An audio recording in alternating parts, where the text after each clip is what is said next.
राम राम। मां सती के विषय में मैं आपको बता रहा था।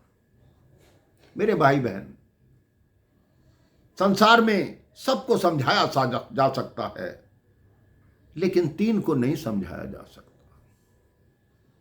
पत्नी को नहीं समझाया जा सकता, पड़ोसियों को नहीं समझाया जा सकता, और कुटुंबियों को नहीं समझाया जा सकता। भगवान शिव ने भी बहुत समझाने का प्रयास किया, लेकिन मां सती को कुछ समझ नहीं आया। तो भगवान शिव ने कहा, जो तुम्हारे मन अति संदेहु, तो किन जाय परीक्षा लेहु।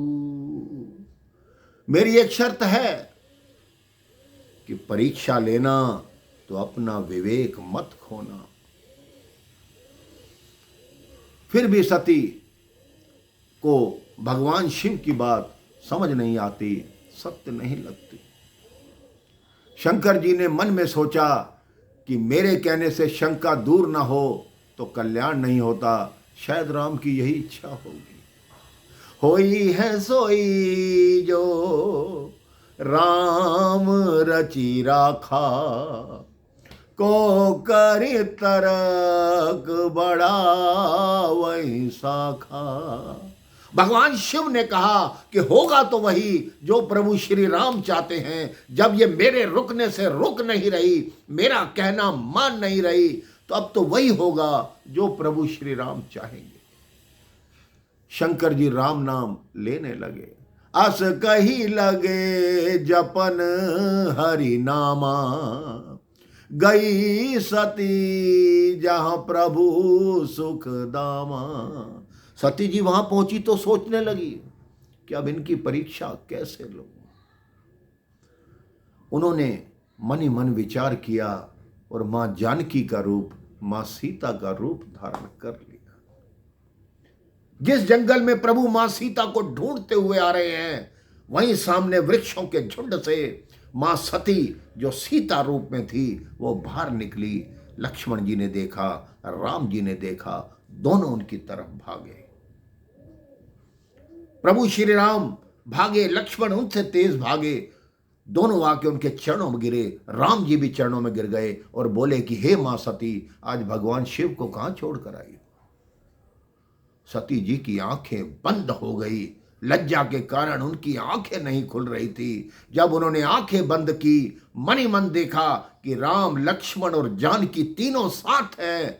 लेकिन जैसे ही नेत्र खोले, प्रभु श्री राम फिर पूछ रहे हैं, हे वृक्षों, हे पत्तों, तुम ही बताओ मेरी सीता कहां है। अब सती के मन में यह एहसास हो गया कि मैंने गलत किया है मेरे भाई बहन। अब मैं भगवान शिव के समक्ष कैसे जाऊंगी।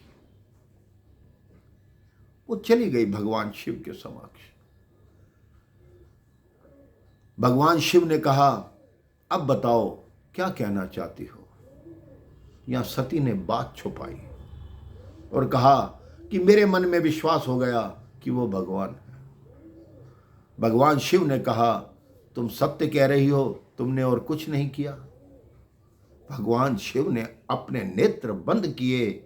जब उन्होंने देखा कि इन्होंने मां जानकी का रूप धारण किया है, उन्होंने कैलाश पर जाकर मां सती का आसन अपने बाईं तरफ से हटा दिया कि आपने मेरी मां का रूप धारण किया है, आज के पश्चात मैं आपको पत्नी रूप में कभी स्वीकार नहीं कर सकता।